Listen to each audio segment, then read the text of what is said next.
मी माझ्या लोकांचे मतदारसंघातल्या प्रत्येक नागरिकाचे मनापासून आभार मानते. हे इलेक्शन मी त्यांच्यामुळे जिंकू शकले. त्यांचा आशीर्वाद माझ्या पाठीशी होता आणि त्यांनी दाखवून दिलं की कामापुढे धर्म, जात, समाजवाद या गोष्टी काही टिकत नाही.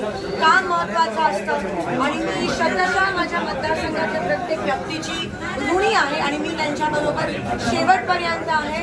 त्यांच्या अडीअडचणीत मी त्यांच्यासोबत आहे. केवळ एक आमदार म्हणून नाही, पण त्यांची बहीण आणि त्यांची मुलगी म्हणून माझ्या जन्मापासून मी माझ्या शेवटच्या श्वासापर्यंत मी माझ्या मतदारसंघाच्या लोकांपर्यंत मध्ये राहणार आहे. आता विजन काय? एकच आहे काम.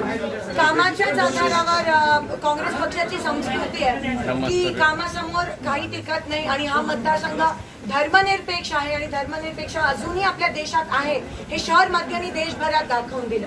ही खूप मोठी गोष्ट आहे आणि त्यासाठी मी माझ्या लोकांची ऋणी आहे. विजन तेच आहे. आपल्या युवकांसाठी नोकरी असेल, IT पार्क असेल, कामगारांसाठी वेगवेगळ्या सोयीसुविधा असतील, हाऊसिंगचे प्रकल्प असतील. एकंदरीत स्मार्ट सिटी फक्त एका भागापुरती नाही पण पूर्ण मतदारसंघासाठी स्मार्ट सिटी आणण्याचा माझं पुढचं ध्येय आहे. मला असं वाटतं त्याच्यात महिला पुरुष असं हे करणं, तुलना करणं बरोबर नाही आहे. दिग्गज जरी असले तरी त्यांनी जर काम केलं असतं तर कदाचित त्यांच्या बाजूने कौल लागलं असतं, पण कामासमोर दिग्गज टिकत नाहीत हे लोक.